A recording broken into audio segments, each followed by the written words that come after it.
Siemka, ja jestem Adacho i witam was wszystkich w kolejnym 10. już odcinku z mangi Dragon Ball Bloodlines autorstwa Bloodlines Production. Ostatnio dokończyliśmy sobie, a w zasadzie przeszliśmy do drugiej rundy walki Birusiny i Gotena. Gotena, który myślę, że zadawala swoich fanów, ponieważ pierwszą w zasadzie osobą stał się, która połączyła Super Saiyanina z Kaiokenem i naprawdę było to bardzo imponujące, ale biorąc pod uwagę jak silna jest Birusina, no, musimy jeszcze chyba tutaj poczekać na pokonanie tej postaci. Tak czy inaczej, ciekawostka związana z tą mangą jest taka, że zanim w ogóle wiedziałem o istnieniu tej mangi, ten kadr, ta okładka w zasadzie została wrzucona na naszą grupę na Facebooku i dużo osób się jakby zastanawiało, co tutaj się w ogóle dzieje. Mamy Tapiona z jakimiś 3 mieczami, niczym Zoro, postać ze Street Fightera, w tle hantle, ketle, talerze, w ogóle miecze na ścianie, skorupę żółwia nawiązującą też do wojowniczych żółwi ninja, no i chyba postać Arnolda Schwarzeneggera jeszcze na ścianie. No a to, co jest na pierwszym planie, to chyba wywołało największą radość, czyli żeńska Birusina, która tutaj podnosi wielką sztangę z wielkimi talerzami jedną ręką. Tak czy inaczej, teraz już wiem, o co tutaj chodzi i wydaje mi się, że ta okładka jest tylko takim żartem, ponieważ nie ma ona wielkiego związku z fabułą. Ale od razu wam powiem, że ten film nagrywam świeżo po zakończeniu nagrywania ostatniego rozdziału, także nie wiem, czy twórca mangi odezwał się w komentarzu, być może tak. Ten film oczywiście wspierający, tak jak dużo moich filmów będą widzieli wcześniej, także pozdrawiam serdecznie wspierających, dziękuję wam, że jest was coraz więcej i od razu wam mówię, że kolejną emotką, jeśli kiedyś uda się przekroczyć próg bodajże 400 wspierających, bo taki jest próg wymagany do dodania kolejnej emotki, to kolejną emotką będzie salto. Salto, które udało się zrobić w 200. odcinku Koku, który no dla mnie jest wrzucony bardzo niedawno, ale podejrzewam, że wy to widzicie już, jak ten Koku ma przynajmniej tydzień. Tak czy inaczej, przechodzimy sobie do rozdziału kolejnego, do rozdziału 6. Jak to będzie wyglądać, to zobaczymy. Zobaczcie, jak to wygląda fajnie w czerni i bieli. Bloodlines Production, oczywiście link do nich znajdziecie w opisie, a my zakończyliśmy poprzedni rozdział tak naprawdę knockoutem albo knockdownem Gotena, który został powalony na ziemię, a Birusina powiedziała, żeby nigdy nie nazywał jej bez serca potworem bez serca. Z tego dymu wyłania się Goten, który nadal podtrzymuje moją nadzieję, bo jest cały czas w Super Saiyanie, więc jest jeszcze w stanie walczyć, staje mimo wszystko ostatkami sił na nogi. Birusina idzie w jego stronę. Moje ciało zaraz pęknie, mówi Goten. A jest właśnie to, o czym ostatnio mówiłem. Ten Kaioken, to jest różnica. Mimo tego, że Goten był w stanie, można powiedzieć, że nawet dorównać poziomem do Birusiny, bo to było naprawdę imponujące. W pewnym momencie wyglądało to tak, jakby naprawdę nie było wiadomo, kto wygra. To fakt, że on używa Kaiokena, czyli techniki, która wyniszcza ciało. Tutaj jest tak naprawdę mieczem obosiecznym. Nawet używając Kaiokena i Super Saiyanina, nie jestem w stanie zyskać nad nią jakiejś szczególnej przewagi. Muszę przyznać, że prawie się zmartwiłam, ale co następne? Następny poziom? Te niebieskie włosy, o których wspomniałeś wcześniej? Nie, proszę, nie, chyba nie. Chyba nie będzie tutaj żadnych niebieskich włosów. Następny poziom? Ale czy jestem w stanie to wytrzymać? Myśli sobie Goten. Nie no, nie chodzi tutaj o niebieskie włosy. Myślę, że to będzie jakiś mocniejszy Kaioken. Tak mi się wydaje. Goten nie jest w stanie, myślę, że włączyć SSJ-2, bo gdyby był w stanie to zrobić na zawołanie, to nie musiał uciekać by się do Kaiokena, który jest znacznie bardziej wyniszczającą techniką. W zasadzie SSJ-2 byłoby tutaj idealne, bo by się wzmocnił bez jakiegoś wielkiego obciążenia na ciało. Cóż, już lepiej zniszczyć swoje ciało i umrzeć, niż pozwolić ci odejść, mówi Goten, który nagle zamyka oczy. A ja cały czas jaram się jego piękną muskulaturą, niczym jakiegoś Adonisa. Proszę bardzo, Goten uspokaja się. Mam wrażenie, że tutaj wleci jakiś 4-krotny Kaioken wleci. Zobaczymy. O, co on robi? Co on robi? Co? Nadal może się wzmocnić? Mówi Birusina. Co to jest? To wygląda jak wymiar Hita. Ta kieszonka czasu, z której Hit miał wyskoczyć na końcu turnieju mocy. Pamiętacie tę szaloną teorię? Piccolo, patrzcie, to wszystko ogląda. Piccolo oczywiście tutaj jest jak Krillin na wspomnianym turnieju mocy. Cały czas z boku, cały czas na trybunach i nic nie robi, tylko komentuje. Myśli sobie Piccolo, co tu się wydarzy? Let's go! Shama, można tak powiedzieć, jak to mówi Pereira. W sumie ten film też już widzicie prawdopodobnie po UFC 300, więc nie wiem, czy Pereira wygrał, czy nie. Nieważne. Co on robi? Przecież on się zabije! Wykrzykuje Piccolo, myśli sobie w zasadzie, nie wykrzykuje, tylko myśli. Dandy, przygotuj się! Jestem gotowy! Moje ciało jest gotowe! Piccolo! Sama! Nie na to, Dandy, na to drugie! Okej, chodzi o to, że będziemy musieli Gotena uratować, tak? Myślę, że w pewnym momencie ktoś poleci po Gotena albo użyje błyskawicznej transmisji i go przeteleportuje do Dendiego, żeby go uleczyć. Tak mi się wydaje, że tak to będzie. W ogóle zobaczcie, Yamcha tutaj sobie leci. Szybko, pomóż mi! Aha, że będzie Chaozu i Tenshinhana leczył. Okej, Dendi tutaj biegnie, żeby pomóc Chaozu i Tenshinhanowi, którzy cały czas tutaj jeszcze chyba dyszą. Dendi próbuje ich uleczyć. Coś jest nie w porządku. Nigdy nie czułem obrażeń takich jak te. Nie wygląda to dobrze, myśli sobie Yamcha. Goten, co ty do jasnej cholery robisz? Biedny Chaozu, no zobaczcie jak on wygląda, jaki biedny, pobity. Jak można tak go pobić? Przecież on jest taki uroczy. Kaioken trzykrotny! Powiem wam, że jestem fanem tego rozwiązania, bo gdyby tutaj wyskoczył jakiś większy, to już by to zakrawało o jakiś bullshit. Więc Kaioken trzykrotny to jeszcze jest coś, co jestem w stanie przeżyć. Bo do tej pory, no wygląda na to, że po prostu używał tego zwykłego, tego dwukrotnego. Teraz puszcza trzykrotnego.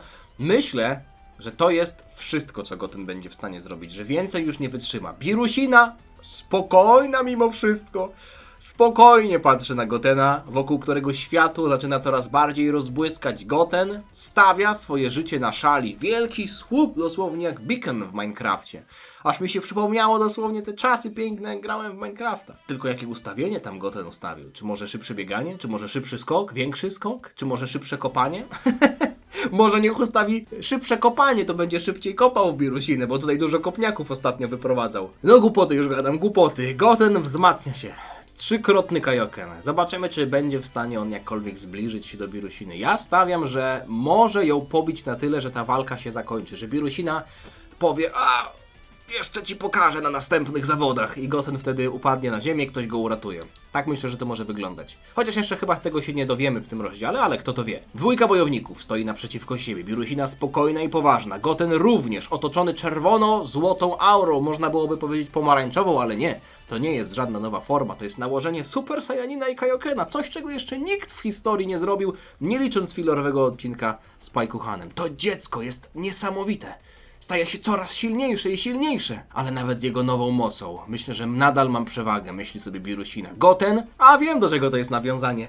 To jest kadr, w którym Goku przyleciał na Namek, jak Freezę pierwszy raz zobaczył. Jak Goku przyleciał, pędził do swoich przyjaciół i tak wylądował. To jest to samo ułożenie stóp, tak mi się wydaje. No dobrze, walka się rozpoczyna, Goten nie ma zamiaru czekać, bo tak jak już ostatnio mówiłem, czas nie jest po jego stronie. Każda sekunda sprawia, że jest coraz bardziej zmęczony i w momencie, w którym rzuca się na Birusinę, a ta próbuje skontrować, Goten wygląda na to, że nie ma problemów, żeby uniknąć tego ciosu i już widzę tę lewą rękę, która leci po prostu from downtown i zaraz zobaczymy, czy dojdzie do celu, czy Birusina Mała nie patrz, bo to po prostu... Mała jest smutna, bo mała kibicuje Birusinie, mała kibicuje swoim, mała kibicuje kotom, ale ja kibicuję Gotenowi i ten obrazek jest niesamowity. W końcu cios dochodzi. Czysty, potężny, siarczysty, podbródkowy trafia w twarz Birusiny. Ta wypluwa krew. Jeszcze nie skończyłem, myśli Goten, wystrzeliwując ją. Patrzcie, jaka ona jest malutka. Wyleciała w powietrze niczym jakiś, Starship. Goten, leć po nią, bo zaraz wejdzie na orbitę okołoziemską i tak będzie krążyć. Goten doskakuje, prześciga Birusinę. Ta jest nieprzytomna! Goten tutaj przygotowuje kopniaka i wyprowadza tego kopniaka, tak! No zobaczymy, czy ta walka się szybko zakończy, bo Goten, tak jak mówię, ma coraz mniej czasu, a wygląda na to, że ten Kaioken trzykrotny daje mu przewagę nad Birusiną, która trafia w ziemię, widzimy kolejny rozbłysk, no i emocje opadają razem z kurzem, ale jedyną rzeczą, która nie opada permanentnie jest Birusina. Birusina wyskakuje w powietrze i niestety wygląda na to, że te ciosy Gotena, mimo tego, że wyglądały na bardzo potężne, no nie zakończyły jeszcze tej walki. Niech cię! Naprawdę myślisz, że to wystarczająco, żeby mnie znokautować? Won do piekła! Kurwa wściekła! Wykrzykuje Birusina, tworząc kolejną kulę energii nad swoją głową. Tym razem nie zieje ogniem niczym smok wawelski, ale Goten wygląda na to, że nie jest przerażony na widok tego ataku. Wygląda tutaj tak, jakby wiedział, że jest w stanie bez problemu się temu oprzeć. Ale ten atak nagle się rozdziela i tym Goten jest już zaskoczony. Co? Ten atak się rozdziela! No właśnie, myśli sobie Goten. Kolejny wybuch. Zobaczymy, co tutaj się wydarzyło. Na następnym panelu będzie rozwiązanie. Jeden pocisk Czekajcie!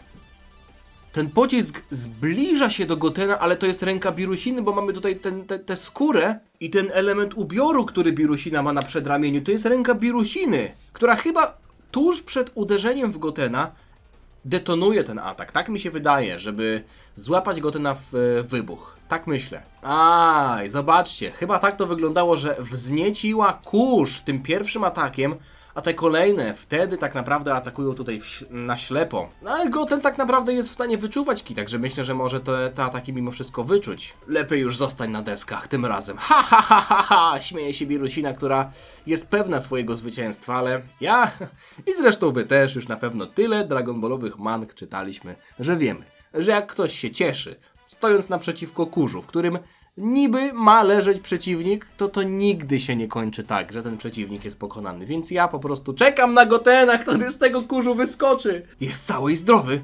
Jakim cudem wyszedł z tego bez żadnych śladów? Myśli sobie Birusina, ale nie ma czasu na namysły. Goten jest już metr od ciebie. I ładuje kolejny silny cios prosto w twarz Birusiny, aż ta zaczęła wibrować niczym dzwon Zygmunta. Idziemy na... O, to nie jest tylko jeden atak, no. Jeśli mam zinterpretować ten obrazek, to ja to tutaj widzę w taki sposób, że Goten chyba już wyrzuca z siebie całą resztę ki. W ostatecznym natarciu na Birusinę zobaczymy, czy przyniesie to oczekiwany skutek. Faktycznie, kolejne ataki trafiają w Birusinę, która nie jest już nawet w stanie tego blokować.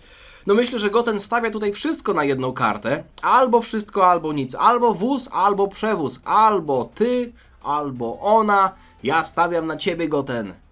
Chociaż może nie pieniądze, nie jestem pewien, czy on wygra, ale... Muszę powiedzieć, że Goten tutaj naprawdę dobrze wchodzi w buty swojego ojca, który też zawsze w takich momentach wydawało się, że już naprawdę nie ma argumentów, ale wtedy znajdował w sobie jeszcze jakąś ukrytą siłę i okazywało się, że jednak jest w stanie wygrać tę walkę. To są właśnie te sajańskie geny, co nie? Idziemy dalej. Zakończmy to tutaj i teraz, mówi Goten, który przygotowuje w rękach, wydaje mi się, że Kamehameha.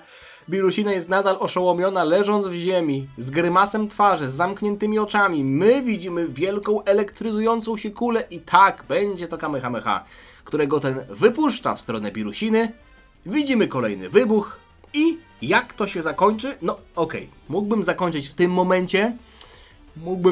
tym momencie, ale sam jestem ciekaw, więc nie będę wam tego robił. Przejdę jeszcze do kolejnego panelu, bo to będzie i tak koniec już tego rozdziału. Jeśli na kolejnym panelu będzie rozwiązanie, to okej. Jeśli nie, to już nie idę dalej. Jeszcze nie ma rozwiązania. Wielki krater. Także dowiemy się tego w kolejnym odcinku. No co mam wam powiedzieć? Jest 40 paneli tak już omówionych. Także w kolejnym odcinku dowiemy się, czy Goten był w stanie Birusinę pokonać tym atakiem. Ja powiem wam, że wyglądało to bardzo obiecująco, ale kto to wie?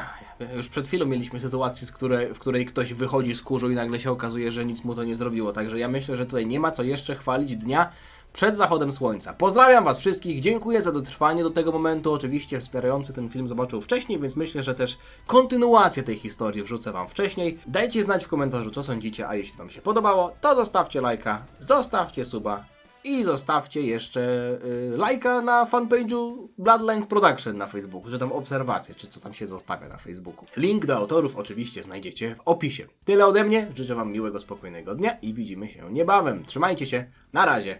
Cześć. Diana.